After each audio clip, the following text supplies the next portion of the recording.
So yeah, I thought we could address some things that MSPs have concerns with when switching to hiring remote staff and adding them to their help desk. Okay, so when onboarding staff remotely for the first time, a lot of people will say initially like, but I need to see them in the office. So I quickly realized starting this company that it was more about getting them to use the systems in the MSP's stack more correctly, the documentation systems more correctly, the ticketing system more correctly, and sort of have a way of holding staff accountable for doing good work and leaving the right documentation of that work. So there's no question, what's this guy doing?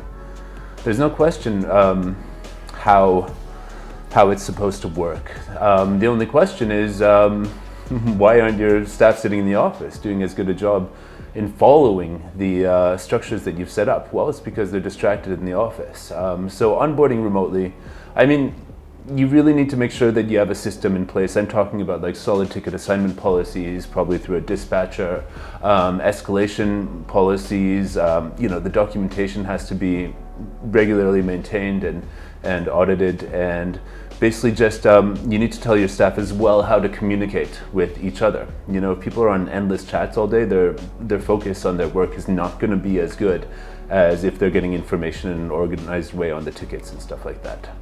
So yeah, onboarding now with the internet, onboarding is not really much different than what you've been used to remote working with people in your own country. And all of the sort of legalities and payment stuff at Supported Venture, we take care of that on behalf of the MSP. So if you have, say, 10 contractors from us, you just get one invoice a month and we can automatically charge your credit card. You might get some points. And basically, yeah, we handle the rest. We handle background checks and all that sort of stuff. So you can set your mind at ease about who you're hiring, and we present the candidates on video, which makes it really easy to see who they are and not waste your time with interviews if you don't like the person already from the video you've seen of them.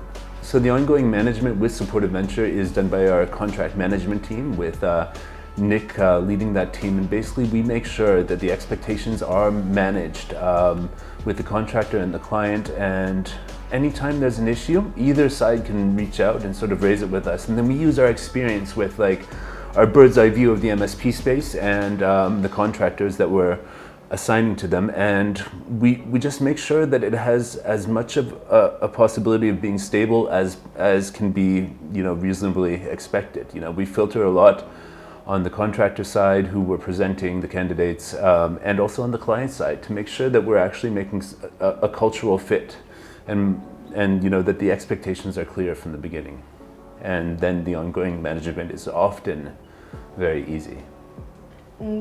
Hiring people from different countries to work remotely for your MSP sounds a bit complicated. And heavy in bureaucracy. How do we manage that, and what is the solution? I mean, you don't need to worry with the bureaucracy with us. We're set up with US dollar accounts and Stripe credit card processing, and our contracts are solid from an international legal perspective with the UK as our jurisdiction where we have our company registered. So yeah, there can be a lot of red tape if you go in and start doing it your own way in a country, and you might not know the peculiarities of the business culture in that country, but we sort of filter all that for you. Most of our contractors are from South Africa, which is a really culturally compatible jurisdiction with the United States and the UK, we found. And even when we're going into Eastern Europe, Latin America, we make sure that that same standard is there. We're finding the best of the best. 1 in 1,000 people is hired with Supported Venture who applies. I mean, it doesn't really bode well for the candidates if 1,000 people apply and we only hire one, but we actually feel that what MSPs need are 1 in 1,000. Great. It sounds perfect, but how could MSPs know that their staff, their remote staff, is actually working and actually doing the job? Well, that's ticket notes. That's actually you have the systems where you can look and see which parts of IT glue or whatever they're accessing, and so you can see the result of the work. And we try to emphasize that ticket notes are really important. We have a ticket note writing guide, which we train all of the people in our training and testing program on, and they're graded on that. And basically, you can make sure they're working because they actually put the notes on the ticket, And if you have like somebody like a service delivery manager or a dispatcher reviewing those tickets, they can flag anything that is of concern based on the expectations that have been set up. How do you think MSPs could improve after-hours service quality? I mean, after-hours service is something that we actually ran a shared help desk with like 4 or 5 MSPs on there, and we didn't find great success with that. It was, not enough exposure for the technicians. We had 5 people around the world taking those service tickets at any time of the day. It wasn't a success. What you really need is dedicated people around the globe, and so that's the only thing we offer for our after-hours service now is, if you want somebody who's working 3 a.m. to 10 a.m. Your time, we can find you that person, based on our reach, our global reach of people in different time zones, from Asia to Africa and Europe to the Americas.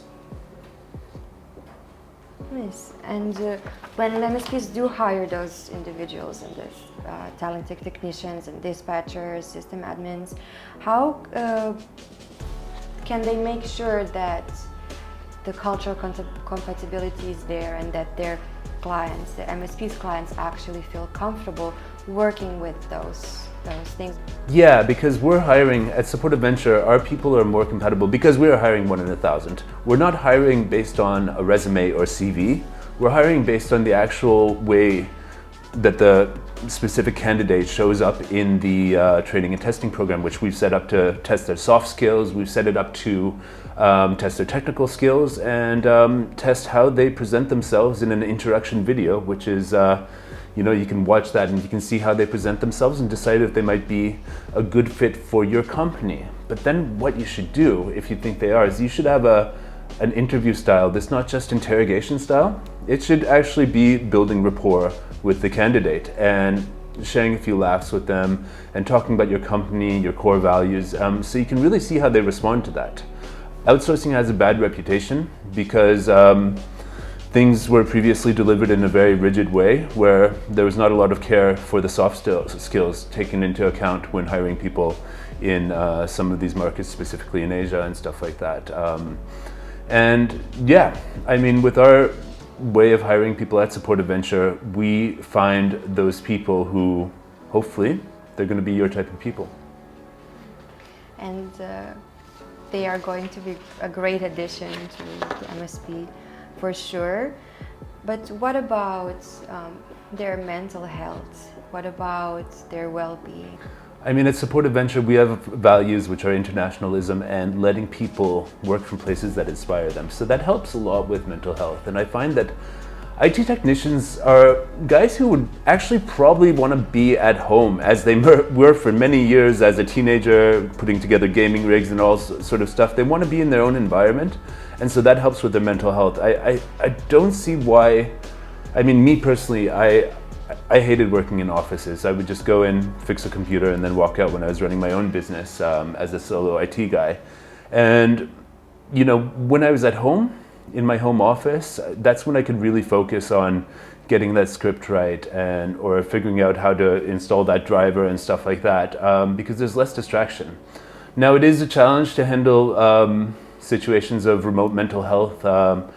Sometimes when somebody gets depressed or something and they feel isolated and stuff like that. But at Supportive Venture, we learn how to sort of flag this, and we have real honest conversations with the contractors about their mental health. And basically through those conversations and being the sort of neutral middle party in the conversation, we can assess and really provide them with some understanding of their situation and understanding how the client is receiving their situation, so we can make a sort of plan to work things out. And sometimes obviously things don't work out for the best, but I think we're very good at dealing with those situations in a way that's compassionate.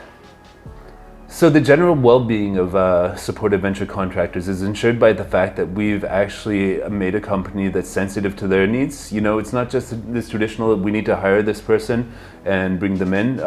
It's like we're trying to find the right match between a client and a contractor. And so therefore, like, it's a lot easier to sort of set them up for success. Like, because they're not desperate to take any job.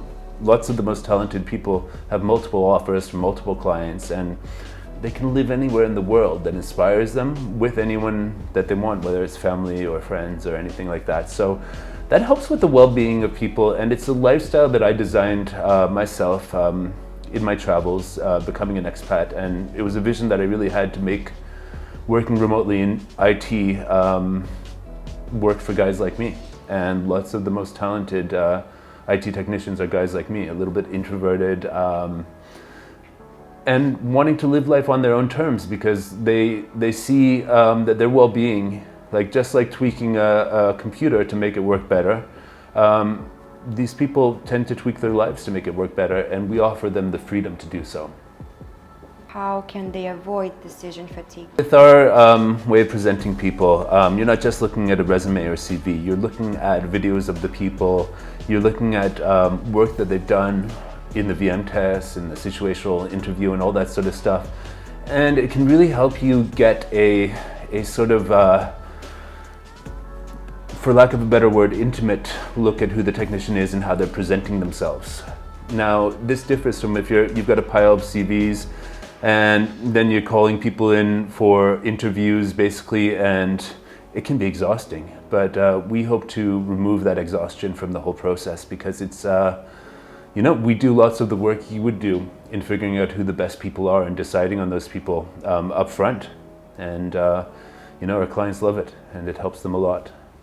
You're not running a digital sweatshop. You need to actually design a flow of work and an expectation for what they're doing, which is not chaotic. I mean, one thing that we found that is a no-go for us at this point is having technicians answer the phone when they're working on another ticket. It's just distracting. So I would say that, if you have a good dispatch sort of process with a dispatcher assigning tickets to the technicians, if you allow them a little bit of flexibility for how they're supposed to track their time, so they don't have to fill out I just went for a coffee in the kitchen ticket, then people are gonna like working at your place, and you just set the bar in a way that's easily achievable, and clear expectations on what you want from the technicians and how you want them to let their day breathe. I mean, I think it works best if, sometimes it gets really busy and there's some stress at work, but then maybe there should be a period where things are less busy, because if it's busy all the time, then you're just gonna burn people out. But if you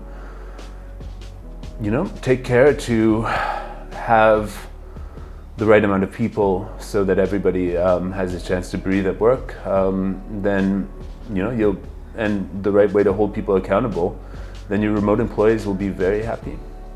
MSPs are wondering if it is safe to hire outsourced staff for their MSP regarding cybersecurity and other security tips.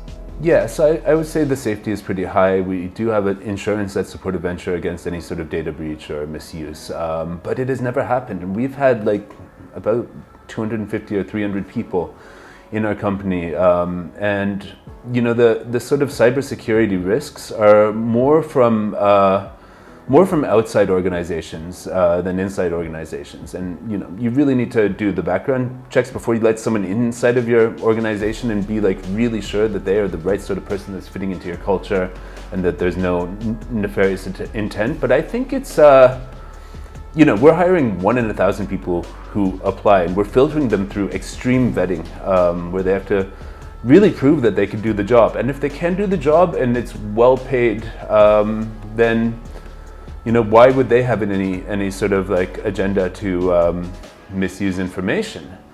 And security is very important, and you need to make sure that your MSP is running a secure set of tools, whether the people are 2 miles away from you or halfway around the world.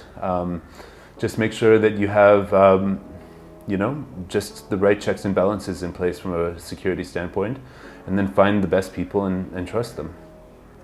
MSPs coming to support a venture are really inspired by the amount of expertise we put into this business and the amount of systems we put in place to sort of manage all of the day-to-day needs of the MSPs.